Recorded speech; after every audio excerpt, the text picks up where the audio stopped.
श्रीमन्महागणाधिपतये नमः। अथ श्री दारिद्र्यदहन शिवस्तोत्रम्। विश्वेश्वराय नरकार्णवतारणाय कर्णामृताय शशिशेखरधारणाय कर्पूरकान्तिधवलाय जटाधराय दारिद्र्यदुःखदहनाय नमः शिवाय। गौरीप्रियाय रजनीशकलाधराय कालान्तकाय भुजगाधिपकङ्कणाय गङ्गाधराय गजराजविमर्दनाय दारिद्र्यदुःखदहनाय नमः शिवाय। भक्तिप्रियाय भवरोगभयापहाय उग्राय दुर्गभवसागरतारणाय ज्योतिर्मयाय गुणनाम सुनृत्यकाय दारिद्र्यदुःखदहनाय नमः शिवाय। चर्माम्बराय शवभस्मविलेपनाय भालेक्षणाय मणिकुण्डलमण्डिताय मञ्जीरपादयुगलाय जटाधराय दारिद्र्यदुःखदहनाय नमः शिवाय। पञ्चाननाय फणिराजविभूषणाय हेमांशुकाय भुवनत्रयमण्डिताय आनन्दभूमिवरदाय तमोमयाय दारिद्र्यदुःखदहनाय नमः शिवाय। भानुप्रियाय भवसागरतारणाय कालान्तकाय कमलासनपूजिताय नेत्रत्रयाय शुभलक्षणलक्षिताय दारिद्र्यदुःखदहनाय नमः शिवाय। रामप्रियाय रघुनाथवरप्रदाय नागप्रियाय नरकार्णवतारणाय पुण्येषु पुण्यभरिताय सुरार्चिताय दारिद्र्यदुःखदहनाय नमः शिवाय। मुक्तेश्वराय फलदाय गणेश्वराय गीतप्रियाय वृषभेश्वरवाहनाय मातङ्गचर्मवसनाय महेश्वराय दारिद्र्यदुःखदहनाय नमः शिवाय। वसिष्ठेन कृतं स्तोत्रम् सर्वरोगनिवारणं सर्वसम्पत्करं शीघ्रं पुत्रपौत्रादिवर्धनम् त्रिसन्ध्यं यः पठेन्नित्यं स हि स्वर्गमवाप्नुयात् त्रिसन्ध्यं यः पठेन्नित्यं स हि स्वर्गमवाप्नुयात्। श्रीसाम्ब सदाशिवार्पणमस्तु। विश्वेश्वराय नरकार्णवतारणाय कर्णामृताय शशिशेखरधारणाय कर्पूरकान्तिधवलाय जटाधराय दारिद्र्यदुःखदहनाय नमः शिवाय। गौरीप्रियाय रजनीशकलाधराय कालान्तकाय भुजगाधिपकङ्कणाय गङ्गाधराय गजराजविमर्दनाय दारिद्र्यदुःखदहनाय नमः शिवाय भक्तिप्रियाय भवरोगभयापहाय उग्राय दुर्गभवसागरतारणाय ज्योतिर्मयाय गुणनाम सुनृत्यकाय दारिद्र्यदुःखदहनाय नमः शिवाय चर्माम्बराय शवभस्मविलेपनाय भालेक्षणाय मणिकुण्डलमण्डिताय मञ्जीरपादयुगलाय जटाधराय दारिद्र्यदुःखदहनाय नमः शिवाय पञ्चाननाय फणिराजविभूषणाय हेमांशुकाय भुवनत्रयमण्डिताय आनन्दभूमिवरदाय तमोमयाय दारिद्र्यदुःखदहनाय नमः शिवाय भानुप्रियाय भवसागरतारणाय कालान्तकाय कमलासनपूजिताय नेत्रत्रयाय शुभलक्षणलक्षिताय दारिद्र्यदुःखदहनाय नमः शिवाय रामप्रियाय रघुनाथवरप्रदाय नागप्रियाय नरकार्णवतारणाय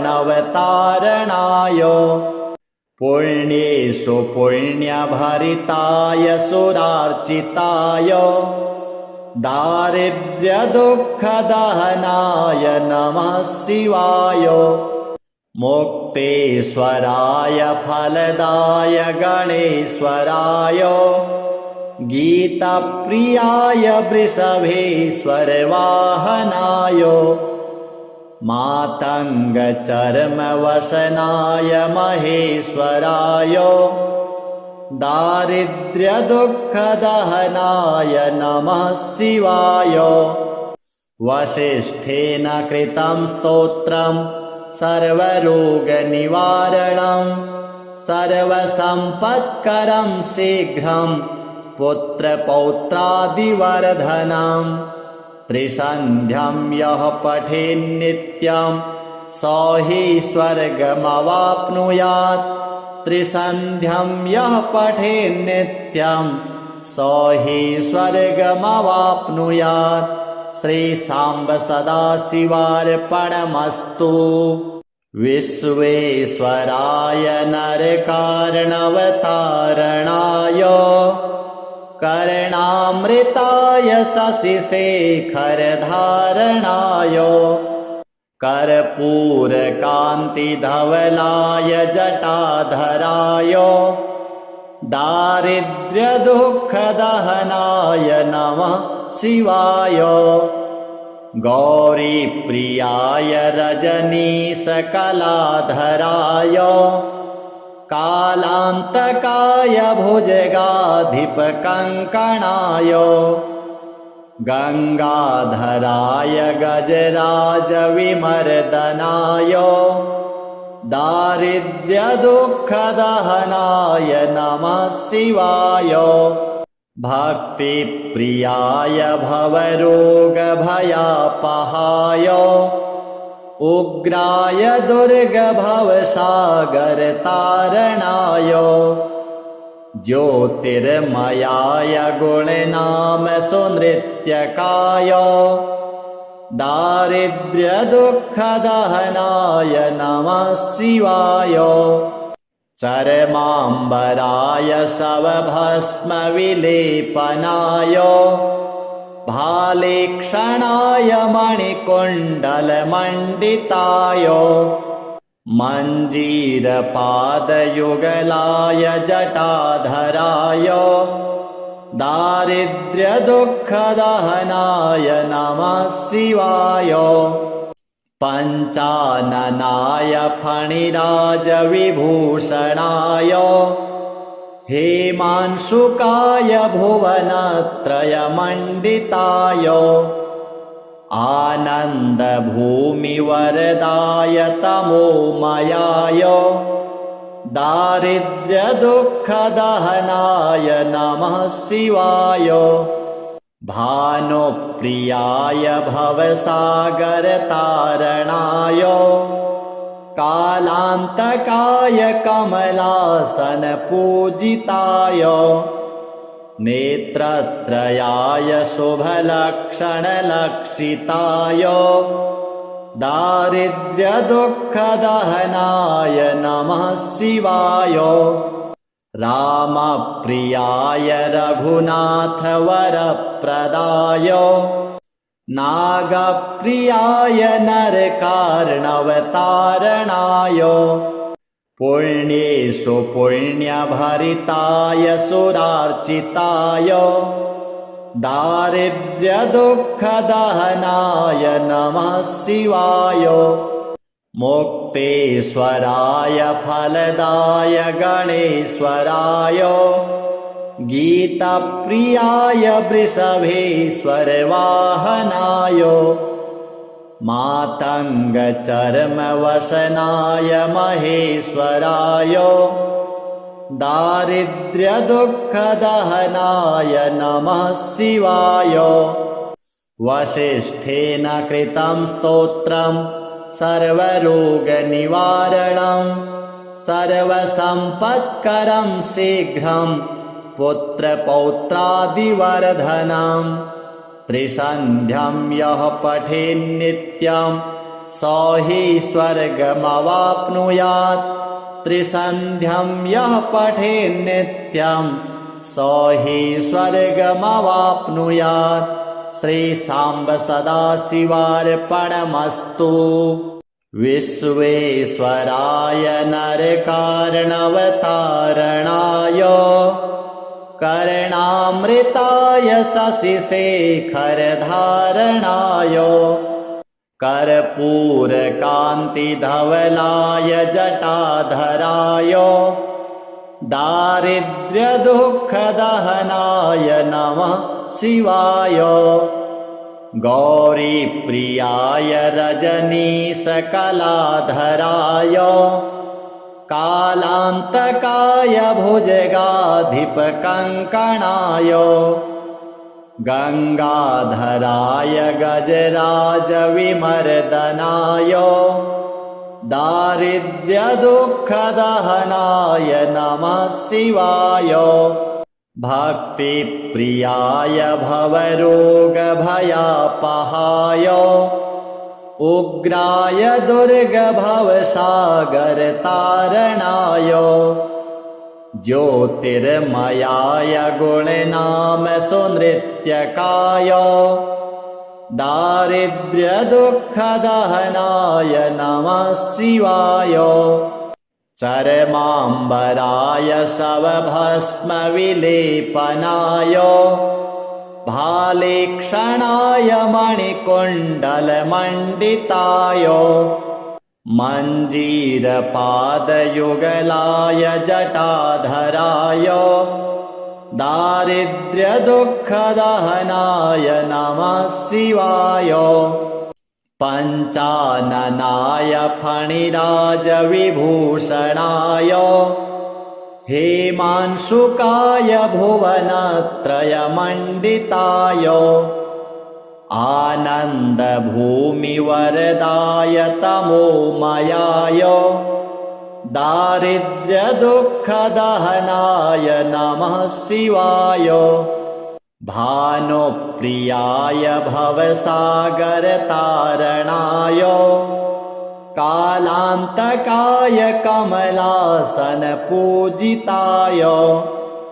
नेत्रत्रयाय शुभलक्षणलक्षिताय दारिद्र्यदुःखदहनाय नमः शिवाय रामप्रियाय रघुनाथवरप्रदाय नागप्रियाय नरकार्णवतारणाय पुण्येषु पुण्यभरिताय सुरार्चिताय दारिद्र्यदुःखदहनाय नमः शिवाय मुक्तेश्वराय फलदाय गणेश्वराय गीतप्रियाय वृषभेश्वर वाहनाय मातङ्गचर्मवसनाय महेश्वराय दारिद्र्यदुःखदहनाय नमः शिवाय वसिष्ठेन कृतं स्तोत्रम् सर्वरोगनिवारणं सर्वसम्पत्करं शीघ्रं पुत्रपौत्रादिवर्धनम् त्रिसन्ध्यं यः पठेन्नित्यं स हि स्वर्गमवाप्नुयात् त्रिसन्ध्यं यः पठेन्नित्यं स हि स्वर्गमवाप्नुयात् श्रीसाम्ब सदाशिवार्पणमस्तु। विश्वेश्वराय नरकार्णवतारणाय कर्णामृताय शशिशेखरधारणाय कर्पूरकान्तिधवलाय जटाधराय दारिद्र्यदुःखदहनाय नमः शिवाय गौरीप्रियाय रजनीशकलाधराय कालान्तकाय भुजगाधिपकङ्कणाय गङ्गाधराय गजराजविमर्दनाय दारिद्र्यदुःखदहनाय नमः शिवाय भक्तिप्रियाय भवरोगभयापहाय उग्राय दुर्गभवसागरतारणाय ज्योतिर्मयाय गुणनाम सुनृत्यकाय दारिद्र्यदुःखदहनाय नमः शिवाय चरमाम्बराय शवभस्मविलेपनाय भालेक्षणाय मणिकुण्डलमण्डिताय मञ्जीरपादयुगलाय जटाधराय दारिद्र्यदुःखदहनाय नमः शिवाय पञ्चाननाय फणिराजविभूषणाय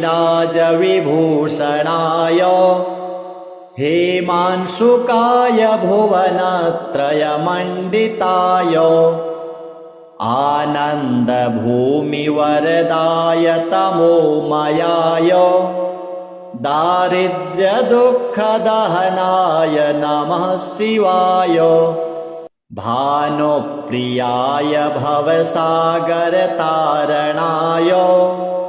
कालान्तकाय कमलासनपूजिताय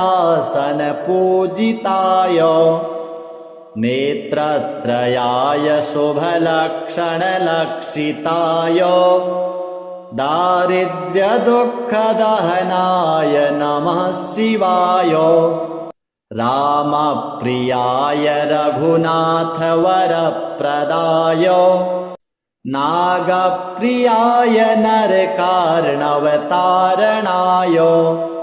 पुण्येषु पुण्यभरिताय सुरार्चिताय दारिद्र्यदुःखदहनाय नमः शिवाय मुक्तेश्वराय फलदाय गणेश्वराय गीतप्रियाय वृषभेश्वर वाहनाय मातङ्गचर्मवसनाय महेश्वराय दारिद्र्यदुःखदहनाय नमः शिवाय वसिष्ठेन कृतं स्तोत्रम् सर्वरोगनिवारणं सर्वसम्पत्करं शीघ्रं पुत्रपौत्रादिवर्धनम् त्रिसन्ध्यं यः पठेन्नित्यं स हि स्वर्गमवाप्नुयात् त्रिसन्ध्यं यः पठेन्नित्यं स हि स्वर्गमवाप्नुयात् श्रीसाम्ब सदाशिवार्पणमस्तु। विश्वेश्वराय नरकार्णवतारणाय कर्णामृताय शशिशेखरधारणाय कर्पूरकान्तिधवलाय जटाधराय दारिद्र्यदुःखदहनाय नमः शिवाय। गौरीप्रियाय रजनीशकलाधराय कालान्तकाय भुजगाधिपकङ्कणाय गङ्गाधराय गजराजविमर्दनाय दारिद्र्यदुःखदहनाय नमः शिवाय। भक्तिप्रियाय भवरोगभयापहाय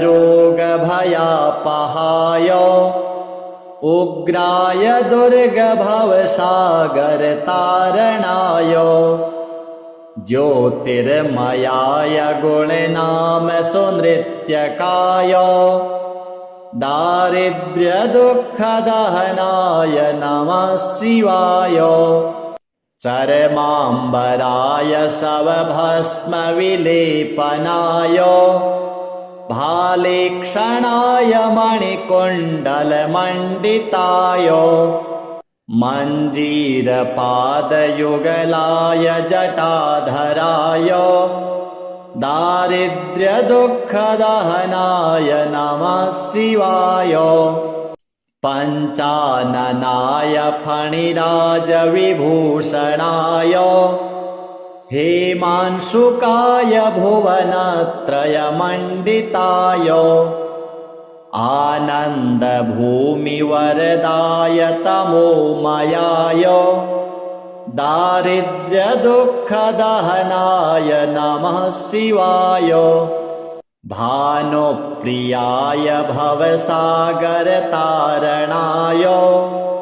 कालान्तकाय कमलासनपूजिताय नेत्रत्रयाय शुभलक्षणलक्षिताय दारिद्र्यदुःखदहनाय नमः शिवाय।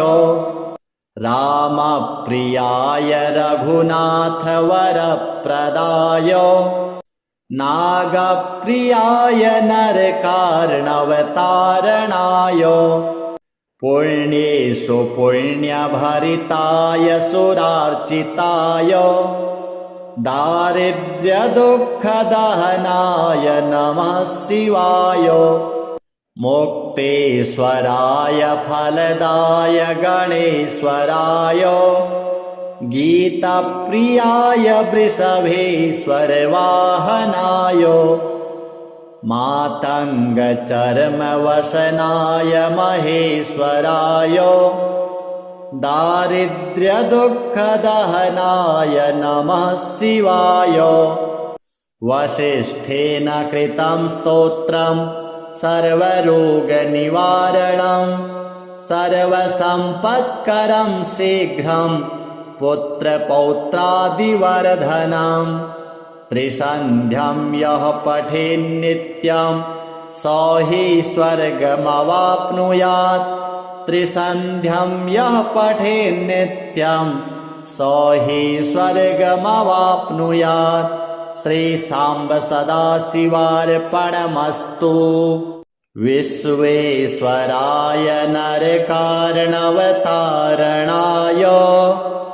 कर्णामृताय शशिशेखरधारणाय कर्पूरकान्तिधवलाय जटाधराय दारिद्र्यदुःखदहनाय नमः शिवाय। गौरीप्रियाय रजनीशकलाधराय कालान्तकाय भुजगाधिपकङ्कणाय गङ्गाधराय गजराजविमर्दनाय दारिद्र्यदुःखदहनाय नमः शिवाय भक्तिप्रियाय भवरोगभयापहाय उग्राय दुर्गभवसागरतारणाय ज्योतिर्मयाय गुणनाम सुनृत्यकाय दारिद्र्यदुःखदहनाय नमः शिवाय चर्माम्बराय शवभस्मविलेपनाय भालेक्षणाय मणिकुण्डलमण्डिताय मञ्जीरपादयुगलाय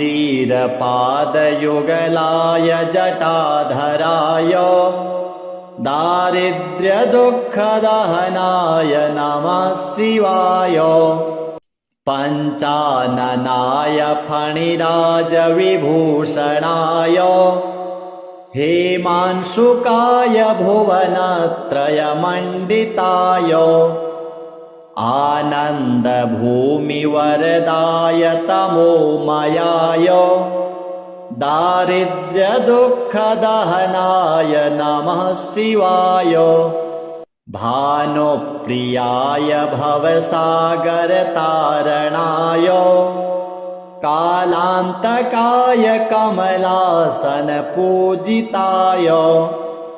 नेत्रत्रयाय शुभलक्षणलक्षिताय दारिद्र्यदुःखदहनाय नमः शिवाय रामप्रियाय रघुनाथवरप्रदाय नागप्रियाय नरकार्णवतारणाय पुण्येषु पुण्यभरिताय सुरार्चिताय दारिद्र्यदुःखदहनाय नमः शिवाय मुक्तेश्वराय फलदाय गणेश्वराय गीतप्रियाय वृषभेश्वरवाहनाय मातङ्गचर्मवसनाय महेश्वराय दारिद्र्यदुःखदहनाय नमः शिवाय वसिष्ठेन कृतं स्तोत्रं सर्वरोगनिवारणं सर्वसम्पत्करं शीघ्रं पुत्रपौत्रादिवर्धनम् त्रिसन्ध्यं यः पठेन्नित्यं स हि स्वर्गमवाप्नुयात् त्रिसन्ध्यं यः पठेन्नित्यं स हि स्वर्गमवाप्नुयात् श्रीसाम्ब सदाशिवार्पणमस्तु विश्वेश्वराय नरकार्णवतारणाय कर्णामृताय शशिशेखरधारणाय कर्पूरकान्तिधवलाय जटाधराय दारिद्र्यदुःखदहनाय नमः शिवाय गौरीप्रियाय रजनीशकलाधराय कालान्तकाय भुजगाधिपकङ्कणाय गङ्गाधराय गजराजविमर्दनाय दारिद्र्यदुःखदहनाय नमः शिवाय भक्तिप्रियाय भवरोगभयापहाय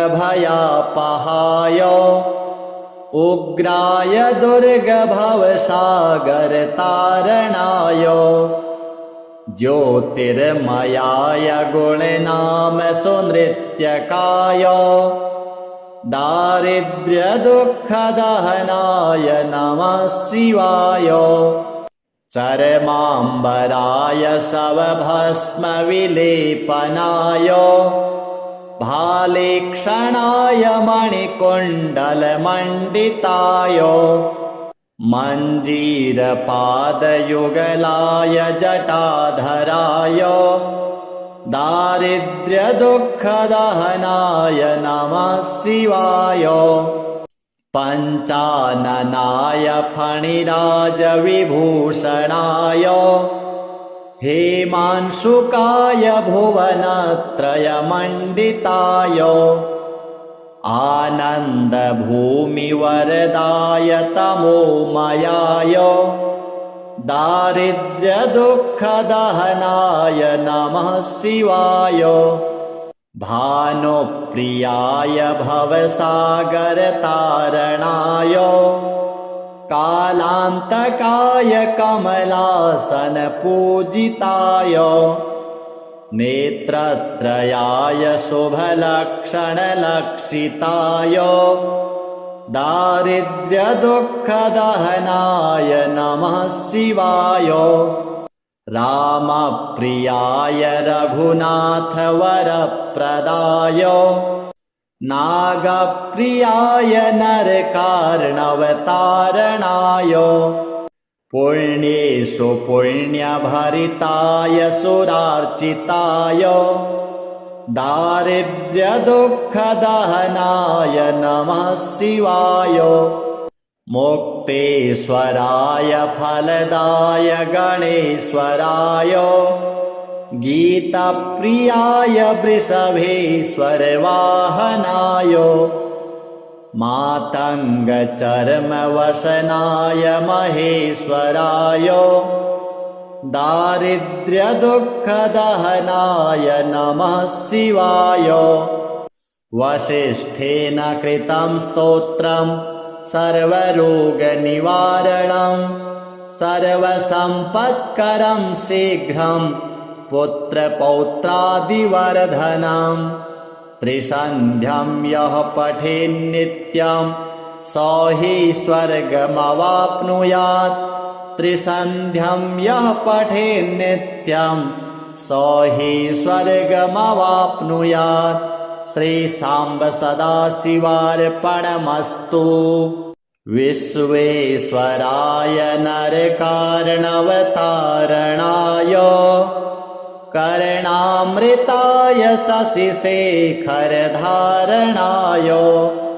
कर्पूरकान्तिधवलाय जटाधराय दारिद्र्यदुःखदहनाय नमः शिवाय गौरीप्रियाय रजनीशकलाधराय कालान्तकाय भुजगाधिपकङ्कणाय गङ्गाधराय गजराजविमर्दनाय दारिद्र्यदुःखदहनाय नमः शिवाय भक्तिप्रियाय भवरोगभयापहाय उग्राय दुर्गभवसागरतारणाय ज्योतिर्मयाय गुणनामसुनृत्यकाय दारिद्र्यदुःखदहनाय नमः शिवाय चरमाम्बराय शवभस्मविलेपनाय भालेक्षणाय मणिकुण्डलमण्डिताय मञ्जीरपादयुगलाय जटाधराय दारिद्र्यदुःखदहनाय नमः शिवाय पञ्चाननाय फणिराजविभूषणाय हेमांशुकाय भुवनत्रयमण्डिताय आनन्दभूमिवरदाय तमोमयाय दारिद्र्यदुःखदहनाय नमः शिवाय भानुप्रियाय भवसागरतारणाय कालान्तकाय कमलासनपूजिताय नेत्रत्रयाय शुभलक्षणलक्षिताय दारिद्र्यदुःखदहनाय नमः शिवाय रामप्रियाय रघुनाथवरप्रदाय नागप्रियाय नरकार्णवतारणाय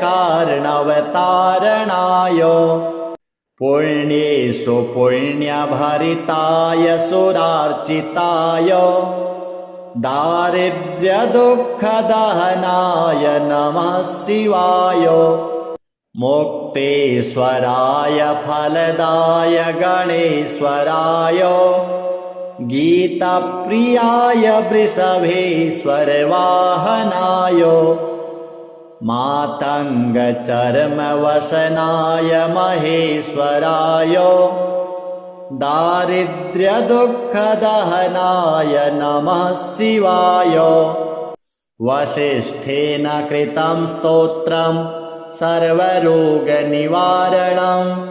सर्वसम्पत्करं शीघ्रं पुत्रपौत्रादिवर्धनं त्रिसन्ध्यं यः पठेन्नित्यं स हि स्वर्गमवाप्नुयात् त्रिसन्ध्यं यः पठेन्नित्यं स हि स्वर्गमवाप्नुयात् श्रीसाम्ब सदाशिवार्पणमस्तु विश्वेश्वराय नरकार्णवतारणाय कर्णामृताय शशिशेखरधारणाय कर्पूरकान्तिधवलाय जटाधराय दारिद्र्यदुःखदहनाय नमः शिवाय गौरीप्रियाय रजनीशकलाधराय कालान्तकाय भुजगाधिपकङ्कणाय गङ्गाधराय गजराजविमर्दनाय दारिद्र्यदुःखदहनाय नमः शिवाय भक्तिप्रियाय भवरोगभयापहाय उग्राय दुर्गभवसागरतारणाय ज्योतिर्मयाय गुणनामसुनृत्यकाय दारिद्र्यदुःखदहनाय नमः शिवाय चरमाम्बराय शवभस्मविलेपनाय भालेक्षणाय मणिकुण्डलमण्डिताय मञ्जीरपादयुगलाय जटाधराय दारिद्र्यदुःखदहनाय नमः शिवाय पञ्चाननाय फणिराजविभूषणाय हेमांशुकाय भुवनत्रयमण्डिताय आनन्दभूमिवरदाय तमोमयाय दारिद्र्यदुःखदहनाय नमः शिवाय भानुप्रियाय भवसागरतारणाय कालान्तकाय कमलासनपूजिताय नेत्रत्रयाय शुभलक्षणलक्षिताय दारिद्र्यदुःखदहनाय नमः शिवाय रामप्रियाय रघुनाथवरप्रदाय नागप्रियाय नरकार्णवतारणाय पुण्येषु पुण्यभरिताय सुरार्चिताय दारिद्र्यदुःखदहनाय नमः शिवाय मुक्तेश्वराय फलदाय गणेश्वराय गीतप्रियाय वृषभेश्वरवाहनाय मातङ्गचर्मवसनाय महेश्वराय दारिद्र्यदुःखदहनाय नमः शिवाय वसिष्ठेन कृतं स्तोत्रं सर्वरोगनिवारणं सर्वसम्पत्करं शीघ्रं पुत्रपौत्रादिवर्धनम् त्रिसन्ध्यं यः पठेन्नित्यं स हि स्वर्गमवाप्नुयात् त्रिसन्ध्यं यः पठेन्नित्यं स हि स्वर्गमवाप्नुयात् श्रीसाम्ब सदाशिवार्पणमस्तु। विश्वेश्वराय नरकार्णवतारणाय कर्णामृताय शशिशेखरधारणाय कर्पूरकान्तिधवलाय जटाधराय दारिद्र्यदुःखदहनाय नमः शिवाय। गौरीप्रियाय रजनीशकलाधराय कालान्तकाय भुजगाधिपकङ्कणाय गङ्गाधराय गजराजविमर्दनाय दारिद्र्यदुःखदहनाय नमः शिवाय। भक्तिप्रियाय भवरोगभयापहाय उग्राय दुर्गभवसागरतारणाय ज्योतिर्मयाय गुणनाम सुनृत्यकाय दारिद्र्यदुःखदहनाय नमः शिवाय। चर्माम्बराय शवभस्मविलेपनाय भालेक्षणाय मणिकुण्डलमण्डिताय मञ्जीरपादयुगलाय जटाधराय दारिद्र्यदुःखदहनाय नमः शिवाय। पञ्चाननाय फणिराजविभूषणाय हेमांशुकाय भुवनत्रयमण्डिताय आनन्दभूमिवरदाय तमोमयाय दारिद्र्यदुःखदहनाय नमः शिवाय। भानुप्रियाय भवसागरतारणाय कालान्तकाय कमलासनपूजिताय नेत्रत्रयाय शुभलक्षणलक्षिताय दारिद्र्यदुःखदहनाय नमः शिवाय। रामप्रियाय रघुनाथवरप्रदाय नागप्रियाय नरकार्णवतारणाय पुण्येषु पुण्यभरिताय सुरार्चिताय दारिद्र्यदुःखदहनाय नमः शिवाय।